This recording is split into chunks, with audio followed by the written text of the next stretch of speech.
એક તો ભાજપે આ આખી ચૂંટણી દરમિયાન જનતાના જીવન સાથે જોડાયેલો કોઈ પણ મુદ્દો ચર્ચામાં લીધો નહીં. માત્ર હવાઈ મુદ્દાઓ, વાહિયાત અને બિનજરૂરી ચર્ચાઓ, ગાળી ગલોચ, કીચડ ફેંકવાની પ્રવૃત્તિ આખી ચૂંટણીમાં કરી.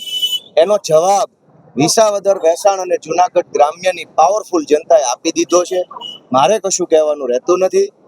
અમારી વાત આખી ચૂંટણી દરમિયાન અમે અમારા મુદ્દા સિવાય કોઈ હેલફેલ વાત કરી નથી. અમારો મુદ્દો જનતાના જીવન સાથે જોડાયેલી બાબતો ઉપર અમે સતત અમારી વાત રાખી. અમે ઇકોઝોનનો પ્રશ્ન, સૌની યોજનાના પાણીનો પ્રશ્ન, રોડ રસ્તાનો પ્રશ્ન, ટેકાના ભાવની ખરીદી કેન્દ્રમાં થયેલા ભ્રષ્ટાચારનો પ્રશ્ન, સહકારી મંડળીમાં થયેલા ભ્રષ્ટાચારનો પ્રશ્ન, 100 વારિયા પ્લોટ, BPL નું કાર્ડ, આ પંથકની સરકારી શાળા અને દવાખાનાની અંદર સુવિધાઓની બાબત, આ પંથકની અંદર ગુંડાઓ જે છે, મોટા પાયે કિરીટ પટેલે જે ગુંડાઓ બનાવ્યા છે, ગુંડા નાબૂદી અભિયાન, વિસાવદર અને ભેસાણમાં લાઇબ્રેરી બને, એ તમામ પ્રકારની બાબતો ઉપર અમે આ આખી ચૂંટણીનો પ્રચાર કર્યો હતો. જનતાએ પોતાના મુદ્દા ઉપર મત આપ્યો છે. જનતાનો ચુકાદો આવી ચૂક્યો છે. જનતાના ચુકાદાને વિનમ્ર ભાવે હું સ્વીકારું છું.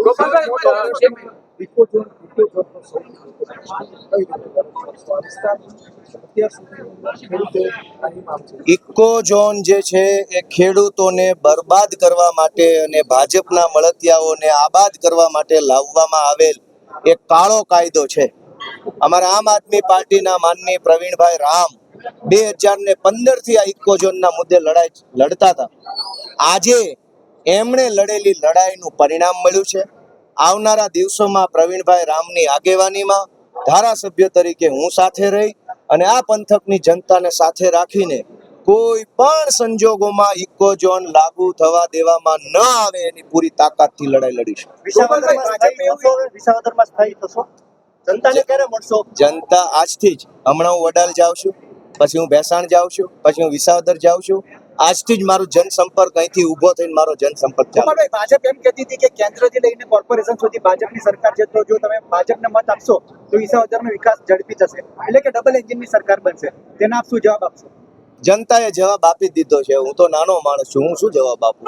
સમાજ, લોકો, ખેડૂતોએ જવાબ આપી દીધો છે ખોટું બોલનારાઓને. જનરલી એવું જોવા મળતું હોય કે જ્યાં ભાજપના ધારાસભ્યોની કામને લઈને પ્રશ્નો થતા હોય, આ મુદ્દાને તમે કઈ રીતે ત્યાં વિકાસ થાય એના માટે શું અન્યાય ન થાય એટલા માટે જનતાને અન્યાય ન થાય એટલા માટે જ જનતાએ એડવોકેટ ગોપાલ ઇટાલિયાને ચૂંટણી જીતાડ્યા છે. જનતાએ પોતે જ પોતાનો નિર્ણય લીધો છે કે આ વકીલ જો આવશે તો વકીલનું તો કામ જ ન્યાય અપાવવાનું છે, અન્યાય હટાવવાનો છે. પણ જનતાએ પોતે ન્યાય થાય એના માટે જ મને આ તક આપી છે. ગોપાલભાઈ, જયેશભાઈ એવું કહ્યું હતું 19 તારીખે આપની દુકાન બંધ થઈ. કાંઈ કેવું નથી. ભગવાન સૌને સુખી રાખે. આ ચૂંટણીમાં એક તરફ કૌરવો જેવી વિશાળ સેના, જેમાં અક્ષોહિણી સેના, એક તરફ ગુંડાઓ, બુટલેગરો, માફિયાઓ, પોલીસના કેટલાક કિરીટ પટેલના ગુલામ અધિકારીઓ, કેટલાક બીજા ગુલામ અધિકારીઓ, માથાભારે માણસો, ભાજપનું આખું સંગઠન, ભાજપના કાઠિયાવાડના તમામ ધારાસભ્યો, ભાજપના સૌ સાંસદ સભ્યો, કેબિનેટ મંત્રીઓ, મુખ્યમંત્રી, પ્રદેશ પ્રમુખ, સહકારી બેંકના કેટલાક કર્મચારીઓ, ડેરીના કેટલાક માણસો, એક તરફ આખા ગુજરાતની અનૈતિક શક્તિઓ કામે લાગી.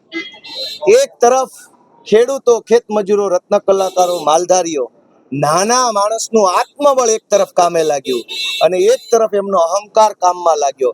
અહંકારની સામે આમ જનતાના આત્મબળની લડાઈ થઈ અને એમાં આમ જનતાનું આત્મબળ સંકલ્પ જીત્યો. એ વાતનો